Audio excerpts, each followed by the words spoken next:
You know, when I seen the sit down with you and Jabari, I seen a lot of posturing, you know, a lot of trying to fill each other out, and then you hit them with the 1-2 punch. The 1-2 punch was the 42 confessions of my aunt. Where is the origins of it? Because all I'm hearing is a confession from a man, a third party. I believe you put it that way. That's right. A third party is making a confession. That's right. Where is the deity? Where is the Neteru? I believe you say, right? Where is the Neter, right? That gave the command. Take my glasses off. So let me say this. I've enjoyed it. Let me say this. From the legal code in Kemet to the legal code in the Torah, one of the main different, contrasting, major differences, we have an original legal code spoken from the deity to the people, not third party confessions to a legal code we still haven't seen. Unless you're going to show me in Kemet the legal code presented without a man saying that I have not violated, show me where Ma'at is administering these laws, then I put more respect. That gave the command. And Jabari tried to go into he tried to go into Ma'at, the 42 confessions, and you asked him, well, show me. Show me. Then you went through the Tanakh, Right. the Torah, Exodus. He said the 10 Commandments. So you started reading it in Hebrew, and you read it in English. That's how we do scholarship. Because that's how we do it, to cover ourselves. And he could not find one. So, would you care to explain what transpired with Brother Jabari? Because a lot of people saw that, Right. and I know that there was a lot of back and forth, a lot of cancellations. There was a lot of times you were supposed to go up there, cancel. He needed more time. Yeah, did things like this. And now I know why he did it, because he was studying you. That's right. There you go. He was studying you. I mean, you can't wrong a man for doing that. Right. But then he was also looking to, in the community, we will call it, agent-like behavior. He said he called the author, What a shame. or the person who you got one of your pictures from him that was public domain, That's right. and he asked him, I believe he asked him, did you give permission Give permission for anyone. for anyone? It says that he asked it anonymously. Right, So to he anyone. stated in an anonymous way. Right, to anyone to use one of your pictures. Right? So that's agent-like behavior. Oh, clear. He said it out of his mouth because he was thinking it, and I'm sure that Sarnetta was thinking it. Right. Now, we'll go by Jabari's definition, and then I'll turn it right back to you so you can finish. We'll go by Jabari's definition of an agent. Right after I called him Agent Like. He says, I'm not agent, and I'm not agent like. What an agent does is he gathers information, and then he reports back. Brother Jabari called the website owner and asked him, did you give permission for anyone to use your image? This specific image. So you didn't call him an agent. Right, so... You called him agent-like. Right, so what he was doing was gathering intel. Yeah. He came on Sonetta TV and stood before me and reported on his findings. You gotta play back the original video where he gives the definition so that people can understand exactly what I'm saying. Right. He convicted himself. He said, I'm not an agent, nor am I agent like. What an agent does is gathers information and reports back. Well, when you called the author, you was gathering information. You wanted to ascertain whether or not I had permission. When you sabotaged me and snuck me on Sunday TV, knowing that I didn't have your book and certainly didn't know that you had my book, and that put me on the spot and said, I called the author of which Sonetta dropped bombs. You were reporting your findings. You are an agent, or at least agent-like. Are you running from Brother Jabari? Is this because it seems like He's walking around talking about he got the belts, Right. he got the titles. Interesting. He's not. You said that? He said there's a video. Yeah, he got the belts. He hasn't relinquished something to that effect. Avengers versus Kemet. Right. Because he felt the scenery was too loud and disrespectful, so he begins to lose his cool. And we know from the Torah, when a man loses cool, his wisdom flees him. Right. So at that point, the ego is sticking all the way out. And he looks at them in being fed up with no one listening to his cries of asking the crowd to quiet down, which included people in the Kemet side that were loud, which he didn't point out. I got to shout out the truth. He says to them, well, I'm not ready to relinquish the belt because none of you got anything for me. Well, how ironic of you to say that. Because there's a video on your channel, Jabari Ozaze, where you are reading the precursor to the 42 negative confessions of Ma'at. You and your wife are both reciting from the maxims of Ptah-Hotep, of which there are 37 in number. When you read the first 5 of them, there were 3 that consecutively spoke about how we act in a debate. And you read them, Jabari, and your wife read them, and you read them. And what we read and what we saw you display was that the first 5 maxims, but 3 in particular of Ptah-Hotep, spoke about how to deal or engage someone in debate. And in all 3 cases, it says, always hold your cool. Never think of yourself as superior to your opponent. Allow him to have those ideas and those thoughts. And in fact, give him more speaking time and let him speak his folly. Because in speaking more, his folly will reveal itself greater than you can reveal his folly yourself. He didn't do that with you. He surely didn't do that with me. He surely didn't practice that at Avengers vs. Kemet. But I understand. A man in anger, his wisdom flees him. But Jabari says he is clergy. Jabari says he's a master teacher. Jabari says he is the president of the shrine of Ma'at. So by Jabari's own words, you should have been held to those standards in your debate with me, in your debate with Divine Prospect, and certainly at your debate with Avengers vs. Kemet. But you did everything but that. You showed ego when you said, I'm not willing to relinquish the belt, and none of you have anything for me. That is not that is not what reflects the first 3 maxims of Ptah-Hotep. You are in violation. And as you said, Jabari, in the morning you say, I will not. And in the evening you say, I have not. And the question was asked you, what if you do break the law? You said, then we restore Ma'at. Every time you go up against a Hebrew Israelite that is steeped in the Torah, in your own words, you will lose. We are counting on you to restore Ma'at. So, what transpired as far as the debate? I know that there was supposed to be a debate.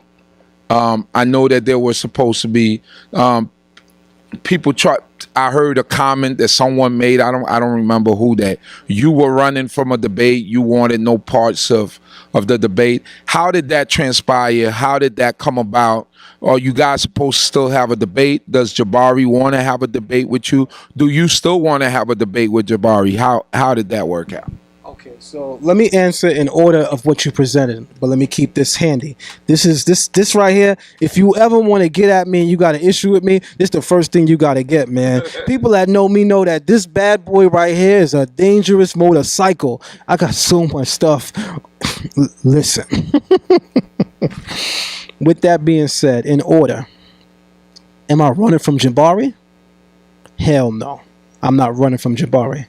In order to run from Jabari, Jabari must at least exude, exemplify, or express a significant level, not just of being able to orate, being able to, be eloquent and speak beautiful words, but you got to have some goddamn common sense. And you have to not just be a seasoned debater, you have to practice what you preach. Restore Ma'at. What Brother Jabari did was he sold to the conscious community that after my debate with him, I was so upset. He was wondering if I wanted to crash home. you got to repent, because the 42 negative confessions includes one that says, I have not lied. We need and count on you to restore my aunt. Because why would you say that when I was laughing the whole time on the way out? You know it. Your wife knows it. Sarnetta certainly knows it. Cut it out and restore my aunt. So what Jabari is trying to do is create the illusion that I'm trying to run from him. So let's go to Exhibit A, which we will be putting in the video. Now, let me make something real quick. They say men lie. They say women lie. But we in 2017, the screenshot will never lie. All right. So I asked Brother Jabari immediately after our dialogue if we were going to be having another dialogue, another debate. So here's what Brother Jabari says to me. I appreciate it, brother. I might respond with a video in turn. Unfortunate it is that our continued face-to-face dialogues may not occur. Interesting. I respond back by saying, definitely unfortunate, but I look forward to any and all rebuttals, as I too am relentless in pursuing truth and will always have a viable response. How can the conscious community be sold on the idea that after my initial debate with Jabari, I don't want no parts from him, when he's texting me telling me he doesn't know if we will ever again have a face-to-face dialogue? Even after, at this point, we're cordial. We spoke kindly towards one another post-debate, post-H.O.K, post me going on Moorish World TV. Because when we climb up in the screenshots, in the text message, we're talking about my appearance on Moorish World TV. And we end off with me asking him to have another debate with me, where I say, that's more accurate. Sarnetta told me, Jabari, that he told you he doesn't want to continue to pursue a dialogue between you and I because he thinks that I take things too personal. That's fine. He's entitled to view things as he sees it. No argument there. But as a very passionate practitioner of Torah and the truths within, I feel compelled to expound and defend it against what is materializing with great speed as a direct attack on it. I took the liberty of inviting you to any future dialogue or debate on this topic. And in response to that, Brother Jabari again said, I might respond with a video. Unfortunate that our continued face-to-face dialogues may not occur. So there you have it, clear. You're not running from him. So what they putting out there is false news. It's pseudo. It's, in the words of Donald Trump and his staff, it's fake news. And we know, when we say no disrespect, but you still going to disrespect somebody. So let me just not say no disrespect and just say it how I feel it. We already know that a great bulk of the information that is narrated, not presented, there's a difference. I want people to pay attention. We already know that a great deal or bulk of the information that is narrated post-debate on Son of the TV is fake news. There's a lot of great information that makes its way to Son of the TV. Brother Sharif Bey in his debate with Reggie was phenomenal for the conscious community. Everyone in the conscious community needed to watch and hear and see what took place. Now, the fake news came after when Sarnetta and Professor James Smalls gave a very disingenuous narrative on it and not only suggested, but pushed the idea on the people that Sharif Bey won. Sharif Bey lost. But this is what they always do. This is what they always do. This is what they always do. Right. He even has a theory, right, that at the debate you could win because you wowed the crowd. But then afterwards, you could lose because now I'm going to, I don't know if he controls the narrative, or I'm going to do this, or I'm going to, if you won at the debate, you won. That's right. That's what a debate is. Right. You know what I'm saying? Need to control the narrative. You don't go to a basketball game, you win, and then you go back and talk about, oh, we looked at the videotapes. We wanted to add a couple of fouls here. You know, we're gonna let these guys take a couple of foul shots after the matter. He really stepped out of bounds here, so that's a turnover. That point don't count on a fast break. The TV is excellent in trigonometry. You saying that Son of the TV is excellent in mathematics on the whole, because it takes a lot of adding, subtracting, division, and multiplication, and the highest echelons of mathematic endeavor to come out with the conclusions that Son of the be coming out with on his TV that he sells to the public. Listen, I got a great deal of respect for what the brother does. That's right. Because you can't take away what he has built. And I'm most certainly not trying to tear down what he has built. I think that he has his corner in the community. He works extremely hard. And me being a person that does videos, I know how hard he's working, because it's not easy to edit. It's not easy to go out there, put in the work, and then he's not sleeping just like most of us don't sleep. That's a fact.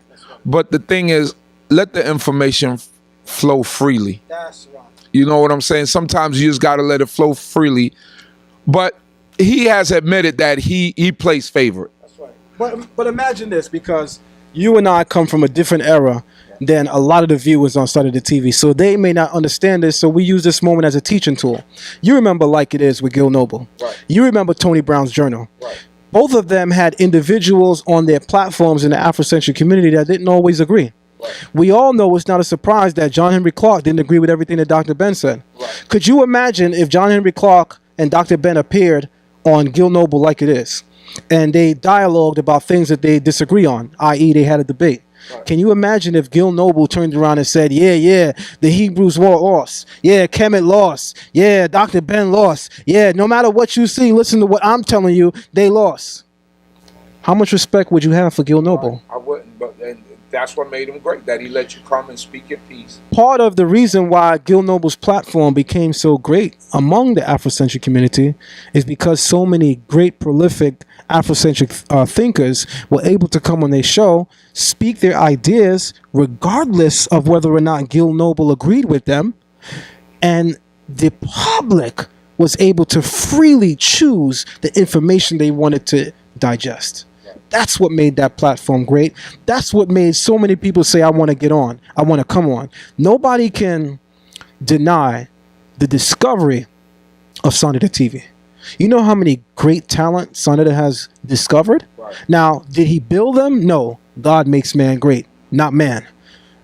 Did he discover? Yeah, of course. Meaning that he gave them a platform they hitherto did not have. He gave them a platform that before him wasn't as great. Even Umar Johnson agreed that before going on Son of the TV, his platform became great.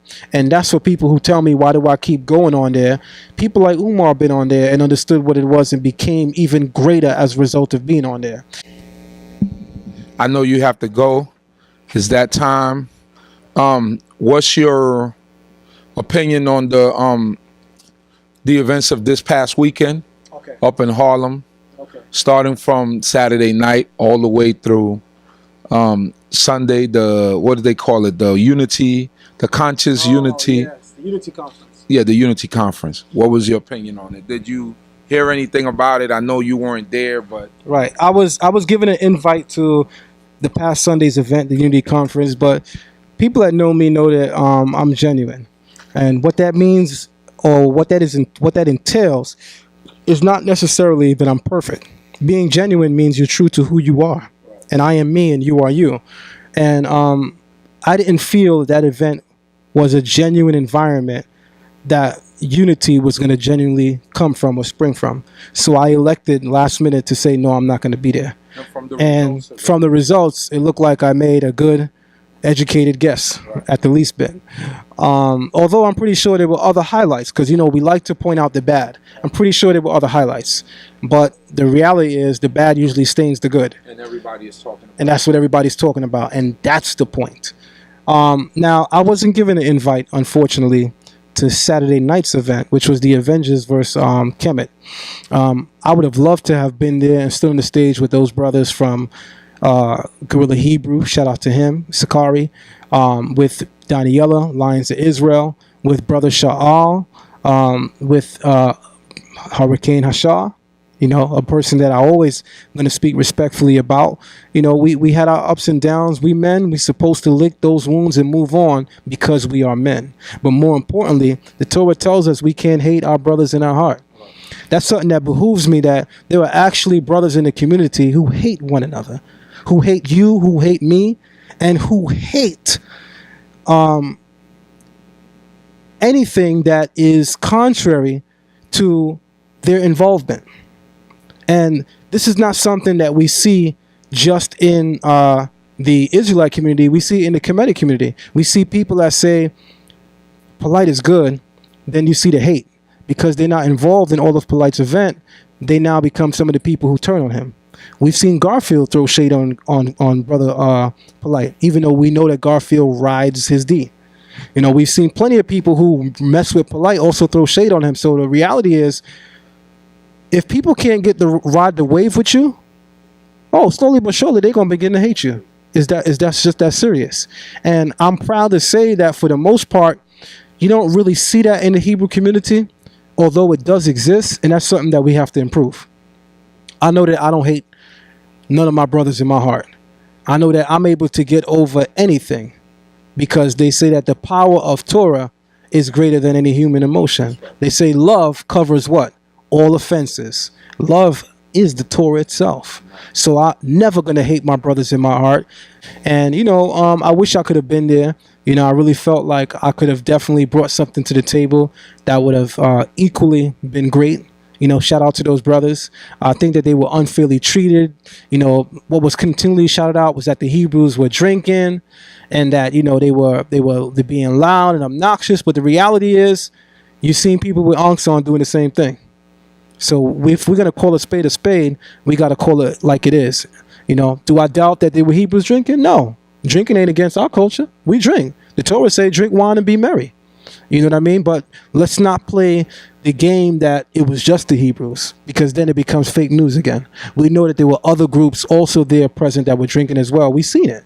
So let's not play games. And shout out to the brothers who are continually being referenced the last 4 or 5 days as the Puerto Rican dudes with the braids.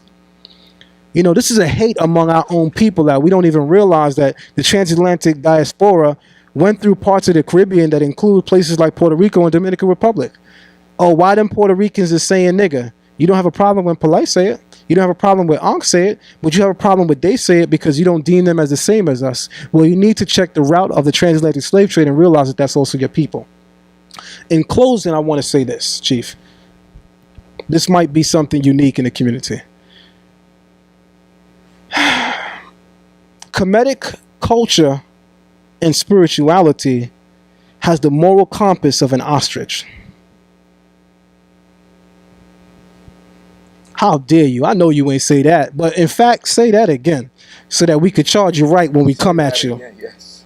The Kemetic community, the Kemetic spirituality clearly and obviously has the moral compass of an ostrich. What the hell is Zion Lexx talking about now? Swear he deep. Well, check this out.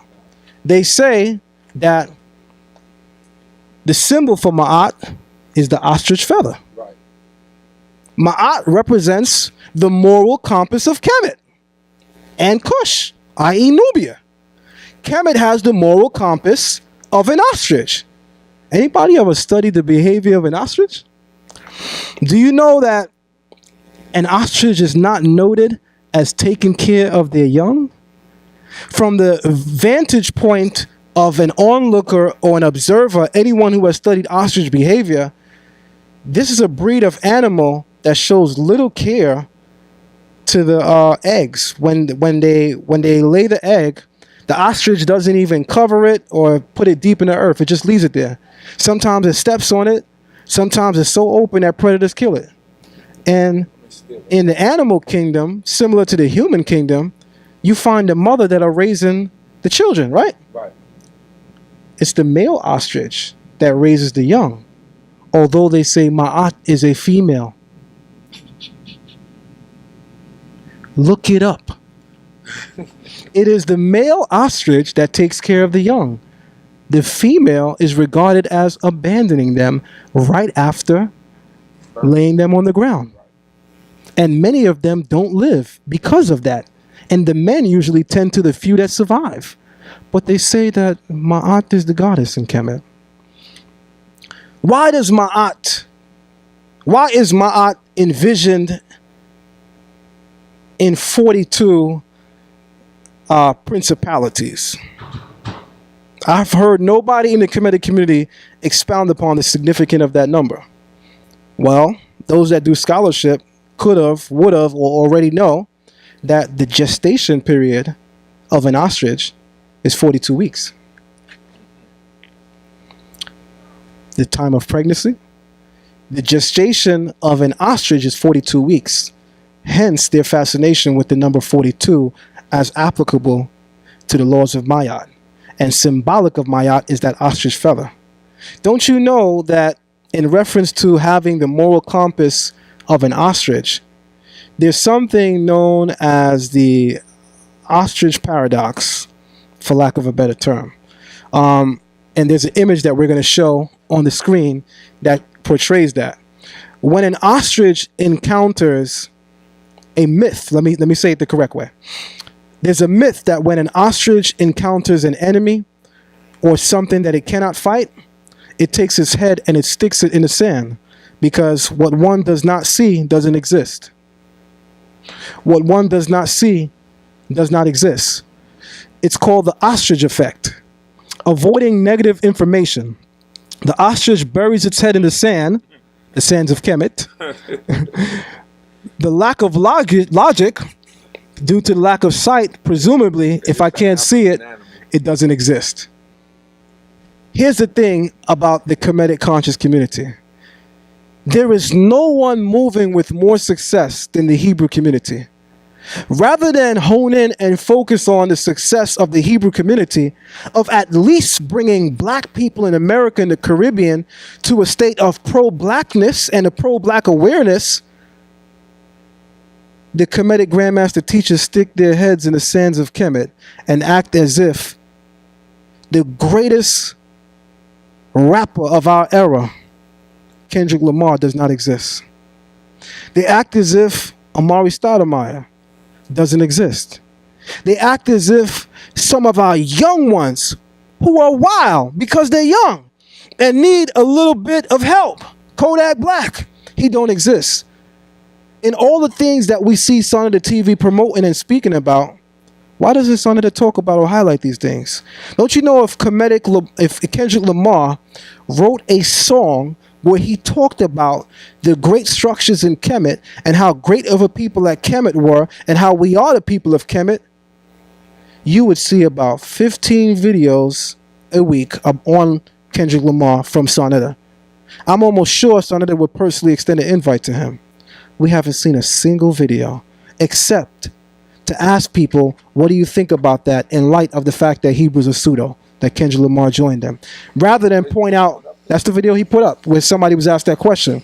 Rather than point out the success of the Hebrew Israelite community, the Kemetic Grandmaster teachers and the fake news community desires to stick their head in the sands of Kemet, because what we don't see doesn't exist. Once again, there you have it from my brother, Chief Uzziel Lewi, also known as Zion Lexx. Thank you, my brother. A powerful interview. Hallelujah. Hallelujah.